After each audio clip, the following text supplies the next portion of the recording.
जय मसीह की। सजीव वाहिनी हिंदी लाइव प्रेयर सर्विस में अपने सभी श्रोताओं का पूर्ण हृदय से स्वागत करती हूँ। हर रविवार रात 8:30 बजे यूट्यूब और फेसबुक के द्वारा आप सभी हमारे साथ जुड़ सकते हैं। भजन संहिता 51 अध्याय 10 वचन। हे परमेश्वर, मेरे अंदर शुद्ध मन उत्पन्न कर और मेरे भीतर स्थिर आत्मा नए सिरे से उत्पन्न कर। मुझे अपने सामने से निकाल न दे और अपने पवित्र आत्मा को मुझसे अलग ना कर। अपने किए हुए उद्धार का हर्ष मुझे फिर से दे दे और उदार आत्मा देकर मुझे संभाल। वचन कहता है, बदलते समय के साथ हमारे जीवन में अनेक उतार चढ़ाव और बदलाव आते हैं, जिससे जीवन का संतुलन बिगड़ जाता है, जिसमें कई बार हम अंदर से टूट जाते हैं, बिखर जाते हैं, बिगड़ जाते हैं और आत्मा की स्थिरता से भटक जाते हैं। भटकी हुई स्थिति में हम परमेश्वर की ओर अपने हाथों को उठाएं और दिल से, पूर्ण हृदय से हम अपने आप को उनके समक्ष रख दें और पुकार कर प्रभु से कहें कि हे मेरे परमेश्वर, मेरे मसीहा, मुझे संभाल ले और अपनी उदार आत्मा का हर्ष मुझ पर बनाए रख। मेरी भटकी हुई स्थिति में मुझे पड़े न रहने देना। मेरी कमज़ोर अवस्था को देखकर मुझे अपने सामने से निकाल न देना।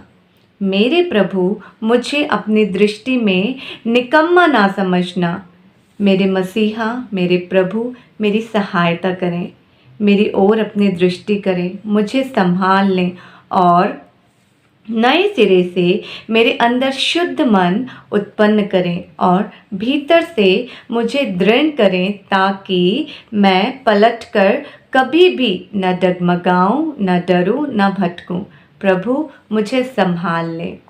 इस वचन के द्वारा हम ये जान पाए हैं और समझ पाए हैं कि जब हम अपने जीवन की उलझनों में भटक जाते हैं, डगमगा जाते हैं, और कहीं ना कहीं हम सबके जीवन में ये एक ना एक बार तो होकर ही रहता है कि हम अपने सारे कामकाज में उलझकर कभी ना कभी ईश्वर की राह से भटक जाते हैं। हमारा मन खट्टा हो जाता है और हम समझ नहीं पाते कि हमें क्या करना है। उस समय में यदि हम इस तरीके से ईश्वर को दिल से, सच्चाई से, आत्मा से पुकारें, तो वो हमारी सुनेंगे, हमें जवाब भी देंगे, हमें सही राह और सही दिशा देंगे, हमारी सारी उलझनों का समाधान हमें देंगे, हमें भटकी हुई राह से फिर हमारा हाथ थाम कर हमें सही राह में लेकर चलेंगे, क्योंकि ईश्वर सदा हमारी ओर दृष्टि करते हैं, हमारी अगुवाही करते हैं और हमारा मार्गदर्शन करते हैं। और हमारे सच्चे जीविता परमेश्वर कभी भी किसी को भी भटके रहने नहीं देते। वो हमेशा अपनी आत्मा के द्वारा, दर्शनों के द्वारा, वचनों के द्वारा, परिशुद्ध और पवित्र ग्रंथ के वचनों के द्वारा हमेशा हमें सही राह और सही दिशा दिखाते रहते हैं। तो आइए हम सब मिलकर अपनी उन राह से जो हम भटक चुके हैं, सही राह में चलने की तैयारी करें, क्योंकि ये जो मसीह का रास्ता है, जो मसीहत का रास्ता है, वो हमें हमारी अच्छी और सच्ची मंजिल तक पहुंचाने का कार्य करता है। तो मेरे प्रिय भाई बहनों, हम सब एक आत्मा और एक मन होकर आगे बढ़ें और ईश्वर की महिमा में भाग लें। इस समय में इस वचन का हम लाख लाख धन्यवाद करते हैं और इस वचन का शुक्रिया अदा करते हैं, जिस तरह से इस वचन ने आज हम पर अपनी महिमा को प्रकट किया है, हमें ज्ञान दिया है, बुद्धि दी है और समझ दी है। इस वचन के लिए हम लाख लाख धन्यवाद अदा करते हैं। आइए कुछ गीतों और प्रार्थना के द्वारा हम आगे बढ़ते हैं। जय मसीह की। आमीन। जय मसीह की। आइए प्रार्थना करें। सर्वशक्तिमान पिता परमेश्वर, धन्यवाद करते हैं आपके परिशुद्ध और पवित्र नाम का प्रभु। इस समय में प्रभु हम सब एक मन और एक आत्मा होकर प्रभु आपकी शरण में आए हुए हैं प्रभु। जिस नाम में शक्ति है प्रभु, जिस नाम से हमें मुक्ति मिलती है प्रभु, जिस नाम से हमें आनंद मिलता है प्रभु, जिस नाम के द्वारा प्रभु हमें चंगाई मिलती है प्रभु, जिस नाम के द्वारा हम रोशनी पाते हैं, उजाला पाते हैं प्रभु, सही राह और सही दिशा पाते हैं प्रभु, जिस नाम के द्वारा हम भटकी हुई राहों से प्रभु सही दिशा में वापस आ पाते हैं प्रभु, वो नाम आपका है प्रभु। वो नाम यीशु मसीह का है प्रभु। यीशु मसीह के उपदेश के द्वारा, यीशु मसीह के बोध के द्वारा प्रभु हम सब अपनी भटकी हुई राहों से प्रभु सही दिशा में आ पाए हैं प्रभु। प्रभु हमें छुड़ौती मिले है, हमें मार्गदर्शन मिला है, हमें अगुवाही मिली है प्रभु। हम उन सारी बातों का, उन सारे वचनों का लाख लाख धन्यवाद करते हैं प्रभु, जो हम तक यीशु मसीह के द्वारा पहुंची है प्रभु। प्रभु आज के दिन में प्रभु, इस समय में प्रभु, हमने अनेक गीत गाए हैं आपकी बड़ाई में, आपकी प्रशंसा में प्रभु, और धन्यवाद करते हैं प्रभु कि हमें मौका मिला कि हम अपने नाम से अपने कंठ स्वरों को प्रभु आपकी महिमा में प्रभु गीत गाने के लिए उपयोग कर सके प्रभु। इस समय में प्रभु जो भी वचन हम सुनने जा रहे हैं सेवक के द्वारा प्रभु, आशीषित करिए उन वचनों को प्रभु, अपनी आत्मा को उंडे लिए प्रभु, आत्मा के द्वारा हम उन सारे वचनों को जान सके, समझ सके प्रभु, और उन वचनों के द्वारा जो सेवक इस समय में हम पर प्रकट करने जा रहे हैं, हम प्रभु ज्ञान को प्राप्त कर सकें, बुद्धि को प्राप्त कर सकें प्रभु, और प्रभु एक ऐसी शक्ति को प्राप्त कर सके प्रभु जो हमें हमारे जीवन में प्रभु उलझन से बाहर निकाल सके प्रभु। इस समय में हम आपके नाम का लाख लाख धन्यवाद करते हैं और विश्वास करते हैं कि आपने हमारी इस छोटी सी प्रार्थना को सुना और स्वीकार किया होगा। प्रभु के मीठे प्रणाम से मांगती हूँ, आमीन।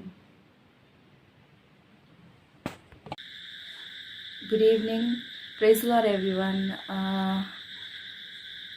I thank God for giving this opportunity. So let's sing a song. Let's worship our Lord Savior Jesus. So really it's a very precious time for us. Let's all sing together for some time. Yeah. भव के बीच में तू कहता है थम जा, तू मेरी ताकत है, तू ही मेरा ईमान। So let's all sing this song. I hope this song is very favorite to everyone. So let's all sing together. Really, our God is an awesome God. He's there for us. He's there in everything. He's there with us in all the times. So yeah, let's sing. बवा के बीच में तू कहता है थम जा, तू मेरी ताकत है, तू ही मेरा ईमान। बवर के बीच में तू कहता है थम जा, तू मेरी ताकत है, तू ही मेरा ईमान। बीत कल में तू साथ मेरे था, आज भी मेरे साथ है करा, आने वाला कल में भी होगा। उठते हुए तूफानों में तू ही मेरी चट्टान, बढ़ते हुए लहरों पे तेरे कदमों के निशान। बीमारियों में तू कहता है थम जा, यहोवा राफा, तू ही मेरा शिफा। बीमारियों में तू कहता है उठ जा, यहोवा राफा, तू ही मेरा शिफा। बीत कल में तू साथ में रहता, आज भी मेरे साथ है खड़ा, आने वाला कल में भी होगा। उठते हुए तूफानों में तू ही मेरी चट्टान, भरते हुए लहरों पे तेरे कदमों के निशान। Hallelujah. Thank you, Lord. Thank you, Jesus. Hallelujah. Thank you, Lord. Thank you, Jesus. Lord, you are there for us in all the situations. Thank you, Lord, for this wonderful time. Lord, thank you, Jesus. Thank you, Master. Thank you, Lord. Hallelujah. Thank you, Jesus. Thank you, Lord. Glory. Thank you, Lord. You are there with us in all the situations. Thank you, Lord. Thank you, Lord, for giving this beautiful time to worship you. In Jesus' name, pray. Thank you. प्रियो, आप सबको जय मसीह की। प्रभु का धन्यवाद है आज के सुंदर समय के लिए। आशा करता हूँ कि आप सब लोग अपनी जगह पर सही होंगे, ठीक ठाक होंगे। प्रभु का धन्यवाद हो। और प्रभु ने हमें एक बार फिर से मौका दिया है कि हम साथ में मिलकर परमेश्वर के वचन पर कुछ देर के लिए गौर करें, आराधना करें, संगति करें। तो आइए हम अपने मनों को तैयार करने के लिए प्रार्थना करें। प्रभु जी, हम आपके नाम को धन्यवाद देते हैं सुंदर समय के लिए पिता परमेश्वर, जो आपने हमें दिया है। और पिता धन्यवाद प्रभु इस साधन के लिए, प्रभु जो ऑनलाइन प्रेमी परमेश्वर आपने इंटरनेट के माध्यम से हमें अलग अलग जगह से प्रभु एक साथ जुड़कर आपके नाम की महिमा करने के लिए प्रभु दिया है। धन्यवाद पिता परमेश्वर, आपकी भलाइयों के लिए, आपके उपकारों के लिए। आप हमारे परमेश्वर हैं, हम आपके सहारे प्रभु जीवित हैं, आपके सहारे हम चलते फिरते हैं पिता। और पिता परमेश्वर सच में हमारे जीवन में प्रत्येक खुशी का स्रोत पिता परमेश्वर, प्रत्येक आशीष का स्रोत आप हैं पिता। धन्यवाद देते हैं प्रभु, आपके नाम की महिमा करते हैं। और पिता परमेश्वर, आज के दिन के लिए हमारी प्रार्थना है, कुछ देर जब हम आपके वचनों पर गौर करने के लिए जा रहे हैं पिता परमेश्वर, आपका आत्मा प्रभु हम सबकी सहायता करे। वचनों को सुनने, सुनाने में, समझने, समझाने में प्रभु महान परमेश्वर आप हमारी मदद और सहायता करें प्रभु। जैसे दयालु पिता आप मूसा के द्वारा बोलते रहे प्रभु, अपने दास के द्वारा भी बोलें। और सुनने वाले मेरे भाई बहन और प्रभु मैं स्वयं भी आपके वचनों के द्वारा हम सब आशीष प्राप्त करने पाए प्रभु। हमारे हृदयों की जमीन को तैयार करें पिता, हमारे हृदयों की भूमि को तैयार करें पिता, कि इसमें जब आपका वचन बोया जाए तो वह पिता परमेश्वर फलवंत हो और आपके नाम की महिमा हमारे जीवन से होने पाए। बहुत धन्यवाद करते सुंदर समय के लिए, आपके नाम को महिमा देते हैं। प्रभु यीशु मसीह के नाम से प्रार्थना मांगते हैं, आमीन।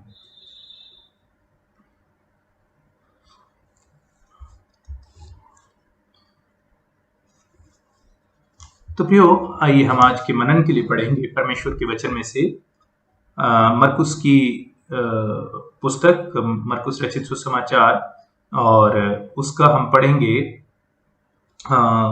4 अध्याय। मरकुस रचित सुसमाचार 4 अध्याय और उसका 35 से लेकर और 41 पद तक। मरकुस रचित सुसमाचार 4 अध्याय और उसका 35 से लेकर और उसके 41 पद तक हम पढ़ेंगे।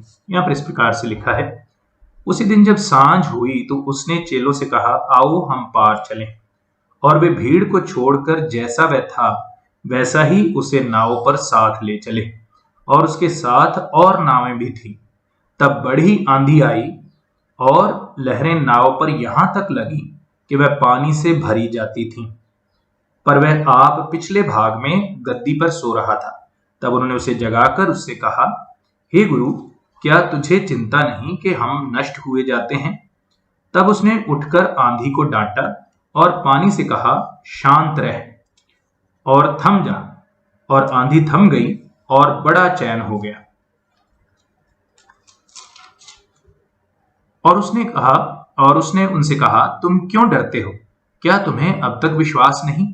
वे बहुत ही डर गए और आपस में बोले, यह कौन है कि आंधी और पानी भी उसकी आज्ञा मानते हैं। प्रभु अपने वचन के पढ़े और सुने जाने पर आशीष दे। एक बहुत ही कॉमन कहानी है जो हमने पहले भी बहुत बार परमेश्वर के वचन में पढ़ी होगी, सुनी होगी, और इस पर परमेश्वर के वचन को भी, संदेश को भी सुना होगा। मैं जब इसको पढ़ रहा था तो मेरे मन में एक चीज जो खास जो प्रभु के आत्मा ने बात की। देखिए, जब तक हम इस धरती पर हैं, पृथ्वी पर हैं, मुश्किलें, परेशानियां हमारे जीवन का हिस्सा हैं। और बहुत सारे लोग प्रभु में आज के समय में मैं देखता हूं मजबूत क्यों नहीं हो पाते, विश्वास में क्यों मजबूत नहीं हो पाते, क्योंकि वे हमेशा एक स्वार्थ लेकर चलते हैं। स्वार्थ हमेशा हमारे जीवन में अलग अलग परिस्थितियों में वो हम परमेश्वर के पास लेकर आते हैं। कैसे? सपोज, एक उदाहरण के लिए मैं आपको बता रहा हूं। जैसे आप बीमार हैं, अभी मैं बीमार हूं और मैं परमेश्वर से प्रार्थना करता हूं, परमेश्वर मुझे चंगा करें, है ना। परमेश्वर मुझे चंगा कर देता है, लेकिन मैं हमेशा तंदुरुस्त नहीं रहने वाला हूं, है ना। मुझे आने वाले समय में फिर मैं बीमार पड़ूंगा या कोई और मुश्किल आएगी, और फिर मैं जब दूसरी मुश्किल आएगी, कोई परेशानी आएगी, फिर मैं उसे परमेश्वर के पास लेकर आऊंगा। और परमेश्वर करता है, नहीं करता है, वो परमेश्वर की इच्छा है। लेकिन ऐसे ये सिलसिला जीवन भर चलता है। कभी आपको पैसों की तंगी है, कभी आप बीमार हैं, कभी आप किसी और परेशानी में हैं, कभी घर में लड़ाई झगड़ा है, कई तरह की मुश्किलें हैं। अगर जीवन भर हमारा विश्वास इसी बुनियाद पर टिका है, बहुत से लोग हैं जिनको मैं जानता भी हूं और देखता भी हूं, कलीसिया में भी। किसी ने गवाही दी कि आप कहीं से, है ना, ठीक नहीं हो पाए, आपकी सिचुएशन में कोई सुधार नहीं आया, और आप एक बार चर्च आकर देखिए। और कोई चर्च आ जाता है और वो एक आशा के साथ आता है, एक स्वार्थ के साथ आता है कि मैं कहीं पर भी, मुझे मेरी समस्या का समाधान नहीं हुआ, इसलिए मैं चर्च में जाऊंगा और वहां पर हो जाए। जब उसके दिमाग में ये चीज बैठी है कि चर्च में जाकर मेरी समस्या का समाधान हो जाएगा, तो परमेश्वर की इच्छा है और उस व्यक्ति का विश्वास है। प्रभु करना चाहे करे, नहीं करना चाहे ना करे। लेकिन क्या हुआ, क्योंकि वो एक विश्वास रखकर आया, एक दूसरे शब्दों में कहें तो एक स्वार्थ रखकर आया कि यहां से मुझे ये मिलेगा, ये मेरा समस्या, जो मेरी समस्या है उसका समाधान होगा। और प्रभु अगर नहीं करता है या उसमें उतना विश्वास नहीं है, तो वह व्यक्ति प्रभु में टिकेगा नहीं, और इसलिए उसके विश्वास की नींव जो है वो कमजोर है। विश्वास की नींव, मैं बहुत बार अपनी कलीसिया में भी इस बात को सिखाता हूं। हम प्रभु के पीछे क्यों चलते हैं? क्या हमें चीजें चाहिए? प्रभु के लिए, प्रभु को मानने का मतलब क्या है? प्रभु के पीछे चलने का मतलब क्या है? क्या हमें हमारी जरूरतें पूरी करता रहे, दुख बीमारी के समय हमें चंगा करता रहे, पैसे की तंगी में हमारे लिए पैसे का प्रबंध करता रहे, हमारे लड़ाई झगड़ों में वो हमारी सुलह कराता रहे, मेल मिलाप कराता रहे, यही उसके लिए, इसी वजह से हम उसे मानते हैं। हमारी जरूरत है परमेश्वर, ये बात हमें अपने दिल में बड़े अच्छे से बिठा लेनी चाहिए। परमेश्वर हमारी जरूरत है। जैसे हवा हमारी जरूरत है सांस लेने के लिए, पानी हमारी जरूरत है प्यास बुझाने के लिए और हमें जिंदा रखने के लिए, भोजन हमारी जरूरत है जिंदा रखने के लिए। वो हमारी इच्छा नहीं है, ये चीजें हमारी इच्छा नहीं, ये हमारी जरूरत है, जरूरी है हमारे जीवन के लिए। उस तरह से परमेश्वर को हमें देखना जरूरी है कि परमेश्वर, आप मेरे जीवन की जरूरत हैं। समस्याएं तो चलती रहेंगी, मुश्किलें चलती रहेंगी, परेशानियां चलती रहेंगी, और विशेषकर जब हम प्रभु में हैं, इस यात्रा में, इस विश्वास की यात्रा में प्रभु ने हमें चलाया है, वह हमारे साथ है। और यहां पर अगर इस कहानी में हम पढ़ें 35 पद में, जहां से हमने शुरू किया, वहां पर लिखा है, उस दिन जब सांझ हुई तो उसने चेलों से कहा, आओ हम पार चलें। किसने बोला? प्रभु ने बोला, आओ हम पार चलें, आओ हम पार चलें। प्रभु साथ में है।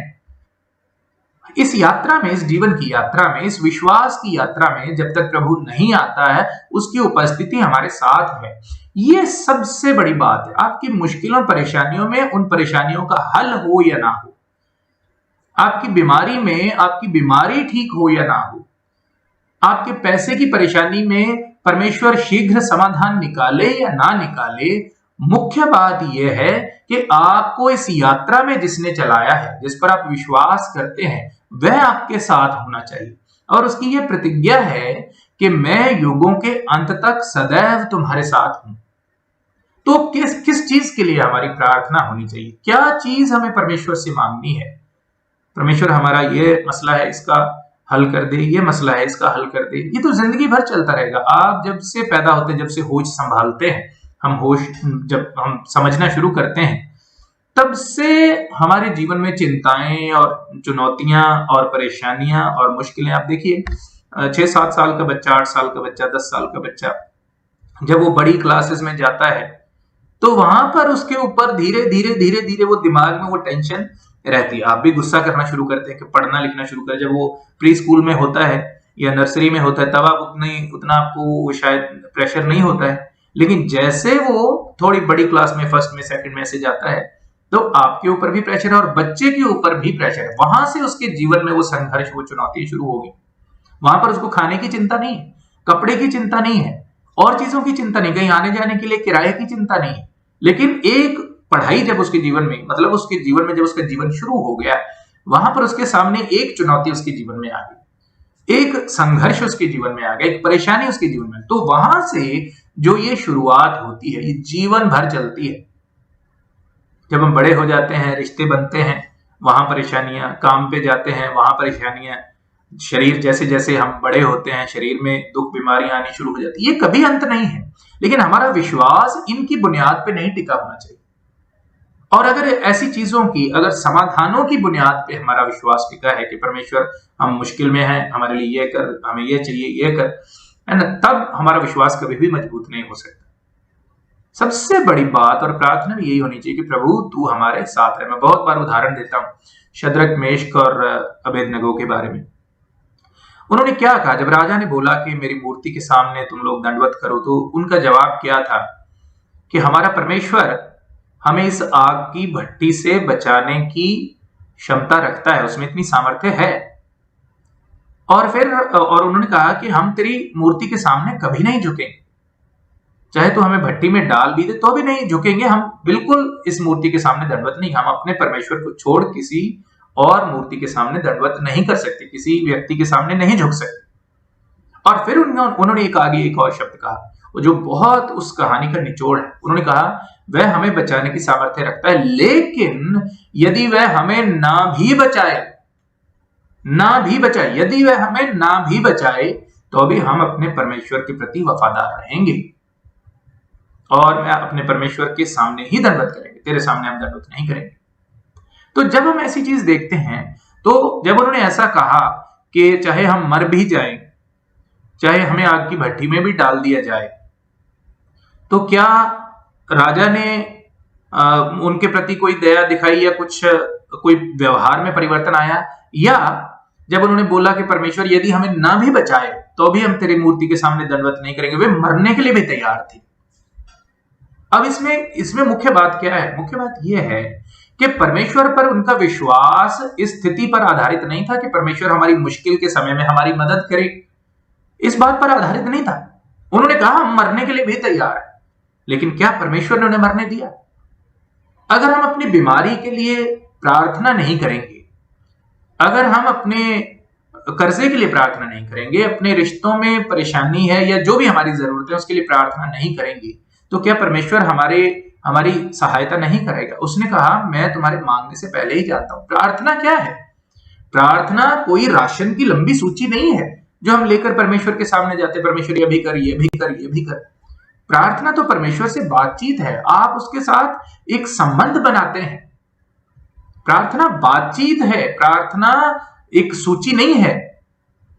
अगर बातचीत क्या है? बातचीत ये है कि जहां पर आप भी बोलते हैं और दूसरे बोलता, आप मेरे साथ बैठे बात करें और आप ही बोलते जाएं या मैं ही बोलता जाऊं और आपको बोलने का मौका ना दूं, तो वो बातचीत नहीं कहलाएगी, है ना, वो बड़बड़ है। वो मेरी तरफ से मैंने अपनी बड़बड़ करके मैं चला गया, आपको तो बोलने का मौका ही नहीं दिया। तो प्रार्थना परमेश्वर के साथ बातचीत है, कुछ आप कहें, कुछ उसकी सुने, ये है। और उससे परमेश्वर के साथ आपका जब संबंध मजबूत होगा, है ना, तब परमेश्वर अपने आप आपकी सारी, जो आप नहीं भी कहते, परमेश्वर आपकी जरूरतों को जानता है। और इसका मतलब ये नहीं कि प्रार्थना करना नहीं, प्रार्थना का तरीका हमारा क्या है? प्रार्थना केवल मांगना नहीं है, प्रार्थना परमेश्वर के साथ बैठा, आप उससे कहिए, जरूर मांगिए, उससे कहिए, अपने दिल की बात कहिए, है ना, जो आपकी मुश्किल है उसके सामने रखिए, लेकिन उसकी सुनिए भी तो, उसे बोलने का भी तो मौका दीजिए कि परमेश्वर आपने जो उसको समस्या बताई है उसके बारे में वह क्या कहना चाहता है। तो परमेश्वर की सुनना भी प्रार्थना बातचीत है। तो जीवन में जब समस्याएं आती हैं, मुश्किलें आती हैं, तो हमारा सिर्फ एक ही रवैया नहीं होना चाहिए कि परमेश्वर तुझे तो दिख नहीं रहा है, मैं ही बता देता हूं तेरे को, मैं ही सारी चीजें बोल के बताऊं। मैंने एक प्रचारक को प्रचार करते सुना था काफी साल पहले। वो कहता है अगर आपको साइकिल चाहिए तो आप परमेश्वर को ब्रांड बताइए, कौन से ब्रांड का साइकिल चाहिए, फिर आप परमेश्वर को उसका कलर बताइए, फिर आप बताइए कि कितना ऊंचा कितना नीचा चाहिए, पूरी डिटेल बताइए, परमेश्वर उन्हें आशीष दे। लेकिन मेरा निजी तौर पर मैं इस बात से सहमत नहीं हूं। परमेश्वर आपकी परिस्थितियों को, आपका विश्वास प्रभु पर मजबूत होना चाहिए, आप परमेश्वर के प्रति वफादार होने चाहिए, और रवैया यह होना चाहिए परमेश्वर कुछ भी हो जाए आप मेरी जरूरत हैं। जैसे मेरी जिंदगी जीने के लिए मुझे बाकी चीजों की जरूरत है, सबसे बड़ी जरूरत मेरी आप है, और आप यदि जीवन में हैं फिर बाकी सारी जरूरतें अपने समय पर पूरी हो जाएंगी, और परमेश्वर अपने समय पर करता है। प्रियो, मैं अपने जीवन की गवाही अगर आपको बताऊं, और परमेश्वर का वचन मेरे हाथ में है, मैं आपको बिल्कुल दिल से ये बात ईमानदारी से बता रहा हूं। परमेश्वर ने जीवन में बहुत उन्नति दी, बहुत तरक्की दी, लेकिन आप शायद विश्वास नहीं करेंगे, मुझे बहुत अच्छी पत्नी दी, प्रभु में विश्वास करने वाली, प्रभु में चलने वाली, प्रभु की सेवा करने वाली, और जो पहली संतान हमारे हुई वो बेटा हुई, उसके बाद बेटी हुई। और जीवन में परमेश्वर मेरे लिए काम के रास्ते भी परमेश्वर हमेशा खोलता रहा। मैंने प्रभु से वादा किया, प्रभु आपकी सेवा के लिए मुझे कुछ नहीं चाहिए, मैं किसी पैसे के लिए, किसी चीज के लिए सेवा नहीं करूंगा, लेकिन मैं काम करने के लिए तैयार हूं, मेहनत करने के लिए मुझे कोई परेशानी, लेकिन मेरे पास मेरी आपके साथ ये मेरी प्रतिज्ञा है कि मेरा काम कभी नहीं खत्म होना चाहिए, मैं कभी फ्री नहीं बैठना चाहता, मुझे काम मिलना चाहिए, काम में मेहनत करूंगा और आपकी सेवा में उसके साथ करूंगा। परमेश्वर अपनी बात में वफादार रहा, और परमेश्वर ने बहुत जीवन में तरक्की दी। मैं क्यों बता रहा हूं, मैंने अच्छी पत्नी के लिए कभी प्रार्थना नहीं की, विश्वास कीजिएगा इस बात के लिए। मैंने नहीं प्रभु से कहा प्रभु मुझे बहुत अच्छी पत्नी चाहिए। उस टाइम पे जब मेरी शादी, उससे पहले मैं सेवा में नहीं था, और मेरा उतना कोई खास विश्वास था भी नहीं प्रभु पर, कभी चर्च जाता था कभी नहीं जाता था। और मैं सिख धर्म से हूँ, प्रभु में आया हूँ, मेरे माता पिता सिख धर्म से आए, और उसके बाद मैं काफी विरोध करता रहा उनका, और फिर प्रभु ने एक समय पर आकर मुझे चुना, और फिर प्रभु की सेवा में प्रभु जबरदस्ती लेकर गया मुझे, मैं नहीं जाना चाहता था, वो भी कभी प्रभु ने मौका दिया, कभी मैं आपको जीवन की अपनी गवाही बताऊंगा।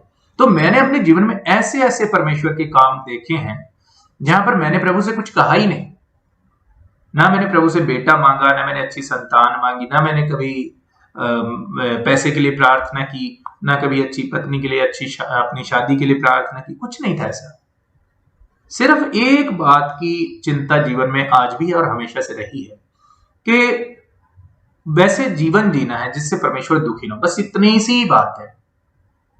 और आत्मिकता की चिंता मैं ज्यादा नहीं करता, मैं सिर्फ एक जीवन में रखा है कि ये ध्यान रखना है कि वो काम करना है जो गलत नहीं हो, चाहे वो मनुष्यों की दृष्टि में हो चाहे परमेश्वर की दृष्टि में हो। गलत काम नहीं करना है, हेराफेरी नहीं करनी है, झूठ का सहारा नहीं लेना है। और ये आप जरूरी नहीं है कि आप विश्वासी होकर ही ऐसा करते हैं, आप कोई बहुत दुनिया में दूसरे इंसान भी हैं जो बहुत अच्छे हैं, बहुत नेक हैं, झूठ नहीं बोलते हैं, ईमानदारी से चलते हैं। लेकिन जब मैं परमेश्वर में आया, मैंने परमेश्वर से कहा प्रभु वही करना है मुझे, मैं एक अच्छा इंसान बनने की कोशिश करूँ।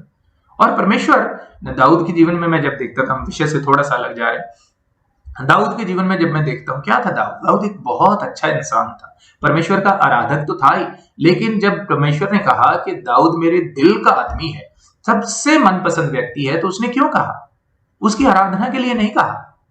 आराधना तो दाऊद के अंदर से परमेश्वर के प्रति जो उसका एक धन्यवादी हृदय था उसमें से निकलती थी, लेकिन दाऊद के जीवन से परमेश्वर प्रसन्न था। और इसका एक उदाहरण जब मैं देखता हूं, जब दाऊद राजा बन गया और राज्य कर रहा है, सब कुछ बहुत अच्छा चल रहा है, तो उसके मन में शाऊल के घराने के प्रति दया दिखाने की बात आती है, और वह कहता है मैं कोई क्या शाऊल के घराने में से जिंदा है जिसके प्रति मैं भलाई कर सकूं। तो ये क्या दिखाता है ना, वो अच्छा करने की कोशिश करता था, भलाई करने की कोशिश करता था, और वह करने की कोशिश करता था जो परमेश्वर को पसंद आए। बस इतनी सी बात है। बाकी सारी समस्याओं में परमेश्वर आपके साथ है, हर चीज में परमेश्वर, अगर वो आपको किसी समस्या में रखना चाहता है कुछ देर, किसी बीमारी में कुछ देर रखना चाहता है, तो वहां पर अगर आप प्रभु के प्रति वफादार हैं, परमेश्वर पर पूरा विश्वास रखते हैं, जितना समय वो आपको उसमें रखेगा वो आपके साथ रहेगा। समस्या का समाधान वो अपने समय पर करेगा। लेकिन अगर अभी आपको उसमें रखना है, अगर आपको बीमारी में रखना है कुछ समय, अगर आपको परेशानी में रखना है, अगर आपको पैसे की तंगी में रखना है, तो इसका मतलब यह नहीं कि वो आपको अधूरा ऐसे ही रास्ते में छोड़ देगा और उस सिचुएशन में आप अकेले जूझते रहेंगे। ऐसा नहीं।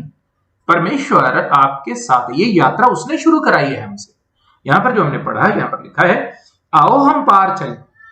और फिर आगे हम पढ़ते हैं, और वे भीड़ को छोड़कर जैसा वह था वैसा ही उसे नाव पर साथ ले चले, और उसके साथ और नावें भी थी। प्रभु उनके साथ उस नाव में था। और फिर उसके बाद क्या हुआ, जो हम बात कर रहे हैं हमारा विषय, तब बड़ी आंधी आई और लहरें नाव पर यहां तक लगी कि वह पानी से भरी जाती थी। और ऐसा लगा, जब पानी नाव में, आप जानते हैं जब नाव में भर जाए तो डूबने की स्थिति रहती, तो शिष्यों को निश्चित रूप से यह लगा कि हम डूब जाएंगे।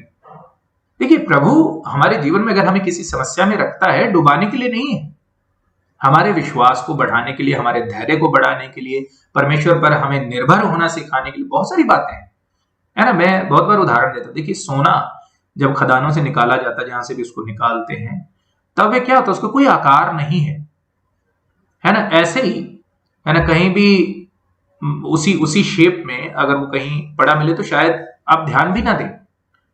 लेकिन अगर वो किसी रिंग के रूप में कहीं गिरा है ना, ईयर रिंग के रूप में, है ना, चेन के रूप में कहीं पड़ा है, तो आपका ध्यान जाएगा। लेकिन अगर जिस रूप में वो खदान से मिला, निकाला गया, उसी रूप में वो कहीं पड़ा, तो शायद आप ध्यान ना दें। क्यों हुआ? उसकी कीमत, क्यों आपका ध्यान जा रहा है? उसकी कीमत कब बनी? जब वह आग में डाला गया, है ना, उसे कूटा गया, है ना, अच्छे से उसको बारीक किया गया और बार बार आग में जलाया गया और फिर उसे एक आकार दिया गया, तब उसकी कीमत बनी। इसीलिए सोना इतना महंगा है ना। आप जब बाजार में सोना लेने जाते तो आप वो सोना नहीं लेने जाते जो खदान से निकाला गया था, आप वो लेने जाते हैं जो बना हुआ है, सुंदर है, आग में तपाया हुआ है, उसकी खराई परखते हैं, तब उसकी कीमत है।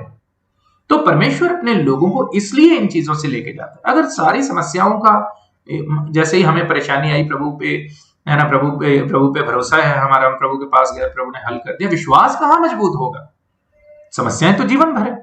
विश्वास कब मजबूत होगा? जब हम मुश्किल में भी, परेशानी में भी प्रभु पर भरोसा रखते हो। यहां पर क्या हुआ, शिष्य यह भूल गए कि प्रभु हमारे साथ है। अगर हम डूबेंगे, वह भी डूबेगा, वो भी इसी नाव में है, और प्रभु डूब नहीं सकता। यह बात वो भूल गए। और फिर क्या लिखा, और वह आप 38 पद, पर वह आप पिछले भाग में गद्दी पर सो रहा था। तब उन्होंने उसे जगाकर कहा, हे गुरु, क्या तुझे चिंता नहीं कि हम नष्ट हुए जाते हैं? बहुत से लोगों को लगता है, बहुत सारे लोग हैं, जब जीवन में परेशानी आती है, उन्हें लगता है परमेश्वर तो पता नहीं हमारी प्रार्थना प्रभु के कानों तक पहुंच भी रही है या नहीं, पता नहीं प्रभु हमारी परिस्थिति को देख भी रहा है या नहीं। उन्हें लगता है परमेश्वर सो रहा है ना, परमेश्वर हमारे प्रति, परमेश्वर को हमारी परवाह नहीं है, हमारे प्रति चिंता नहीं है ना। क्यों? क्योंकि जब मुश्किल कुछ समय रहती है हमारे जीवन में, कोई चुनौती हमारे जीवन में लगातार बनी रहती, कोई समस्या बनी रहती, कोई बीमारी लगातार बनी रहती है, निश्चित रूप से हम प्रार्थना करते हैं, प्रभु से कहते हैं, और प्रभु क्योंकि असीम बुद्धि का स्वामी है, वह उसके पीछे की योजना जानता है, उसके पीछे का जो उसका मकसद है उसे जानता है, और वह अगर हमारे कहने पर उसी समय उसका हल नहीं करता तो हम बेचैन हो जाते हैं, व्याकुल हो जाते हैं, और सोचते हैं हमारी प्रार्थना पता नहीं परमेश्वर के कानों तक पहुंच रही है नहीं। लेकिन ऐसे में हमेशा यह बात याद रखनी, ये यात्रा उसने शुरू कराई है हमसे, विश्वास की यात्रा में उसने हमें चलाया है, और एक मंजिल तक हमें लेके जा रहा है। और उस मंजिल में आप जानते हैं, लंबी यात्रा, अगर आप लोगों ने, और मैं श्योरली आपने की होगी लंबी यात्रा में आप देखते हैं सब कुछ स्मूथली नहीं चलता है, बहुत सारी मुश्किलें आती है, लेकिन हम यात्रा तो नहीं छोड़ देते, हम कोशिश करते हैं मंजिल तक पहुंचने की। तो जीवन में ये समस्याएं, ये सब जीवन का हिस्सा है इस यात्रा में। आप प्रभु को माने या ना माने, प्रभु के पीछे चलते हो या ना चलते, आप विश्वासी हो या ना, चाहे आम इंसान, समस्याएं, कभी ऐसा नहीं हो सकता कि आप धरती पर ये जीवन बिता रहे हैं और आपके जीवन में समस्याएं ना आए, सबके जीवन में आती है। तो जब विश्वासी हैं हम, तो हमारे लिए तो बहुत बड़ा सहारा है। कभी यह नहीं भूलना चाहिए कि इस पानी का स्वामी जिसमें हमारी नाव चल रही है, यह संसार, और वो नाव हमारा जो विश्वास है, ना सब कुछ प्रभु का है, वो डूबने नहीं देगा। चाहे परिस्थितियां कितनी भी भयानक लगे, कैसा भी आपकी सिचुएशन, आपकी स्थिति कैसी भी हो, हमेशा यह याद रखना कि इस नाव में, इस जीवन की यात्रा में हमारा प्रभु हमारे साथ है, नहीं डूब सकते। और फिर वो पानी का भी स्वामी है ना, बाइबल में परमेश्वर बनाने वाला, उसने सब कुछ बनाया। और इसलिए शिष्य यह बात भूल गए कि प्रभु इस नाव में हमारे साथ है, इस मुश्किल में, इस तूफान में, जब ये किश्ती में, हमारी नाव में पानी भर रहा है और ये डूबने पर है, वह भी हमारे साथ है। और उन्होंने क्या कहा जाके, हे गुरु, क्या तुझे चिंता नहीं कि हम नष्ट हुए जाते हैं? कि आप ऐसा सोचते हैं कि प्रभु को आपकी चिंता नहीं? अगर उसने कहा कि किसी बात की चिंता ना करो, तो इसका मतलब क्या है? कि उसे चिंता है, आपको चिंता करने की आवश्यकता नहीं, और स्वाभाविक है। और एक बात यहां पर मैं आपसे कह दूं, यह स्वाभाविक है।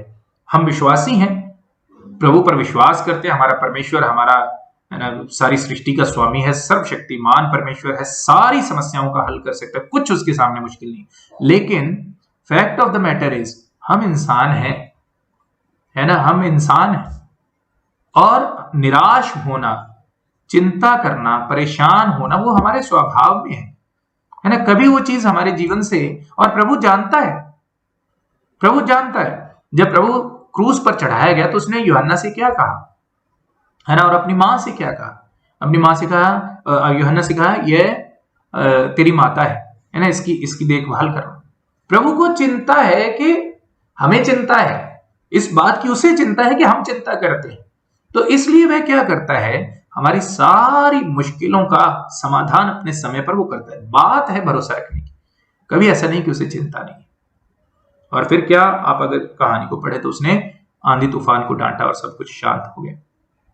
तो प्रियो, जीवन में समस्याएं रहेंगी, मुश्किलें रहेंगी, परेशानियां रहेंगी, है ना। और जितनी जल्दी हम इस बात का एहसास कर लें कि हमारा जो विश्वास है, प्रभु पर हमारा जो भरोसा है, प्रभु से हमारा जो प्यार है ना, प्रभु से हमारा जो स्नेह है, उसके साथ जो हमारा रिश्ता है, वो हमारी समस्याओं के समाधान पर निर्भर नहीं होना चाहिए कि प्रभु ये समस्या की इसका हल करे, इसका हल करे। और अगर कभी वो देर लगाता है, नहीं करता है, क्योंकि वह असीम बुद्धि का स्वामी है, उसे पता है कब करना है, कब नहीं करना है। और इसमें भी एक भेद है ना। जब प्रभु यीशु मसीह को समाचार मिला, सूचना मिली कि लाजर बीमार है, तो वहां पर लिखा है, प्रभु 2 दिन और विलंब कर दिया प्रभु ने। और जब वह घर में आया तो मार्था बोलती है कि प्रभु अगर तू समय पर आ जाता तो हमारा भाई नहीं मरता। लेकिन प्रभु समय पर नहीं आया। क्यों नहीं आया? क्योंकि जो काम उसने 4 दिन बाद आके, जब लाजर मर चुका था, 4 दिन हो गए उसे मरे हुए, और 4 दिन के बाद जब सारी आशा खत्म हो गई, है ना, अब उसका मृत शरीर जो था वह भी सड़ना शुरू हो गया। उस टाइम पे जो प्रभु ने किया वो बहुत बड़ा काम था। 4 दिन के मृत व्यक्ति को कब्र में से प्रभु ने बाहर बुलाया। अगर वो उसकी बीमारी के समय आकर ही उसे ठीक कर देता तो उतनी बड़ी बात नहीं होती, उसने बहुत सारे बीमार चंगा थे। लेकिन 4 दिन का जो मुर्दा था, मृत व्यक्ति था, उसने आकर उसे क्या किया, 4 दिन के बाद उसे आकर प्रभु ने जिलाया। तो यह बहुत बड़ी बात है।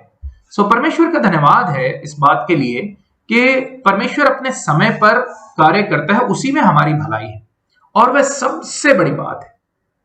तो परमेश्वर का धन्यवाद हो। परमेश्वर ने अगर हमारे जीवन में मुश्किलें, परेशानियां लेकर आता है, हमारा विश्वास प्रभु पर कैसा है ना, हमारा विश्वास प्रभु के ऊपर कैसा है? हमारा विश्वास कभी भी परिस्थितियों के समाधान पर आधारित नहीं होना चाहिए। हमारा विश्वास शद्रक, मेशक, अबेदनगो जैसा होना चाहिए। हमारा विश्वास दाऊद जैसा होना चाहिए, जिसने मुश्किल में भी कहा कि मैं परमेश्वर पर विश्वास रखूंगा। जब उसके बेटे की मृत्यु होने वाली थी, प्रभु ने साफ स्पष्ट कहा, संदेश भेजा, तेरा बेटा नहीं बचेगा। और जब बेटे की मृत्यु हो गई, प्रभु का वचन सत्य ठहरा। दाऊद फिर उठा और कपड़े पहने, वस्त्र पहने, खाना खाया और प्रभु के घर में जाकर प्रभु की आराधना की। मुश्किल में, परेशानियों में भी उसका विश्वास जो था परमेश्वर पर बिल्कुल एक सा था। ऐसा नहीं था कि प्रभु अगर समाधान करे तो मेरा प्यार है, अगर समाधान नहीं करे तो मेरा विश्वास गिर गया। तो ये बात याद रखनी, प्रभु जीवन की यात्रा में आपके साथ है, इस नाव में आपके साथ है, मेरे साथ है। उसका साथ जरूरी है, प्रभु जरूरी है हमारे लिए, है ना, वो हमारी जरूरत है, उसके साथ बने रहिए। जैसे भी हो, खुशी के समय में भी प्रभु के साथ प्रभु तेरा धन्यवाद, उठते बैठते अपनी आशीषों को गिनिए, जीवन में उसकी भलाइयों को गिनिए और प्रभु का धन्यवाद करते रहिए। और मुश्किल परेशानी में भी परमेश्वर का धन्यवाद करना सीखिए। आसान नहीं है, चिंता ना करना वो भी आसान नहीं है। परेशानियां जीवन में हमेशा रहेंगी, लेकिन प्रभु पर जितनी जल्दी हम विश्वास परेशानियों से हटाकर, अपनी परिस्थितियों से हटाकर उसके साथ प्रेम और ऐसी बातों पर केंद्रित करेंगे, हमारा जीवन सरल हो जाएगा। उन मुश्किलों में प्रभु हमारे साथ रहेगा और वो सबसे बड़ी बात है। और इसलिए इस नाव में वो डूबे नहीं।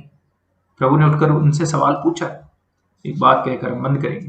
प्रभु ने उठकर उनसे सवाल पूछा और 40 पद में उसने कहा, तुम क्यों डरते हो? क्या तुम्हें अब तक विश्वास नहीं? अब तक विश्वास नहीं? उन्होंने बहुत कुछ देखा था। प्रभु ने उनकी आंखों के सामने बहुत सारे चमत्कार किए थे, कई कुछ किया, और प्रभु ने कहा अब तक विश्वास नहीं। जीवन में यह याद रखना है, प्रभु ने जो काम किए, जैसे मैंने अपने जीवन का आपको उदाहरण बताया है ना, अभी भी मैं विश्वास में डगमगा जाता हूं, कोई बड़ी बात नहीं है, लेकिन प्रभु मुझे स्मरण दिलाता है, क्या तुझे अब भी विश्वास नहीं? ऐसे ही प्रभु आपको भी स्मरण दिलाता है। याद कीजिए उसकी भलाई को। जब कोई मुश्किल परेशानी और शैतान आकर आपके कान में फुसफुसाए कि तुझे मानने का क्या फायदा, ये समस्या इतनी बड़ी है, और प्रभु ने कहा यदि विश्वास हो तो पहाड़ जैसी मुश्किलें भी रास्ते से हट जाएंगी।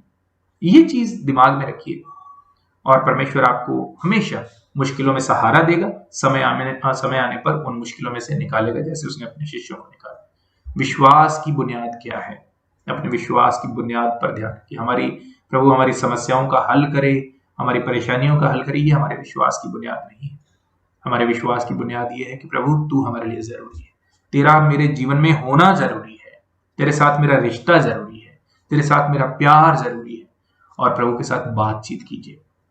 जब बैठते हैं कुछ आप बोलिए, कुछ उसे बोलने का मौका दीजिए। प्रभु के चरणों में शांत बैठना भी उतना ही आपके विश्वास को बढ़ाएगा जितना आप सोचते हैं कि बोलकर, आप प्रार्थना करके 1 घंटा 2 घंटा बिता के आपका विश्वास बढ़ता है। प्रभु के सामने बैठिए, उससे कहिए, उसकी सुनिए। प्रभु आपको आशीष दे। आइए प्रार्थना करें। प्रभु हम आपको धन्यवाद देते हैं सुंदर समय के लिए। धन्यवाद आपके पवित्र वचनों के लिए। प्रभु तुझ दास को प्रभु आपने इस्तेमाल किया। मेरा विश्वास है प्रभु आपके लोगों ने पिता परमेश्वर आपके वचन के द्वारा आपकी आशीष को पाया है। प्रभु मेरी प्रार्थना है परिस्थितियां हमारे जीवन में प्रभु हमेशा बनी रहती हैं। अलग अलग परिस्थितियों का हम सामना करते हैं, लेकिन सबसे बड़ी बात यह है कि हमारा परमेश्वर हमारे साथ है। वह हमारे जीवन का मूल है। प्रभु आप हमारे जीवन का मूल, आप हमारी जरूरत है पिता। ऑप्शन नहीं है, विकल्प नहीं है, आप हमारी जरूरत है पिता। मुश्किलों में, परेशानी में आपकी प्रतिज्ञा है कि मैं सदैव तुम्हारे साथ, और हमारा विश्वास है कि आप हमारे साथ हैं। सिर्फ हमें देखने की आवश्यकता है। मुश्किलें प्रभु हमें सोने जैसा खरा बनाती हैं, हमारी कीमत को बढ़ाती हैं। प्रभु दयालु पिता, परेशानियां, बीमारियां हमारी कीमत को बढ़ाती हैं, हमें चमकाती हैं। प्रभु हमारे विश्वास को चमकाती हैं, हमारे भरोसे को चमकाती हैं, आप पर आपके साथ हमारे रिश्ते को मजबूत करती हैं। प्रभु इसलिए हम इन मुश्किलों परेशानियों के उद्देश्य को समझ सकें, इनके मकसद को समझ सकें कि ये क्यों हमारे जीवन में प्रभु आप आने देते हैं। और बड़ी बात, आप हमारे साथ रहें। आपने प्रतिज्ञा की है प्रभु, आप इस बात को हमेशा याद रखें। इस जीवन की यात्रा में हमारा प्रभु हमारे साथ है और वह सो नहीं रहा है। उसे ध्यान है कि उसने हमें हमारे बच निकलने का मार्ग निकालना है, हमें चंगा करने का मार्ग निकालना है, हमारी आशीषों का मार्ग निकालना है। आपको ध्यान है, हम विश्वास रखें। प्रभु यीशु मसीह के नाम से प्रार्थना मांगते हैं, आमीन। अब हमारे पिता परमेश्वर का प्रेम, प्रभु यीशु मसीह का अनुग्रह और पवित्र आत्मा की संगति अब से लेकर सर्वदा हम सब के साथ बनी रहे, आमीन।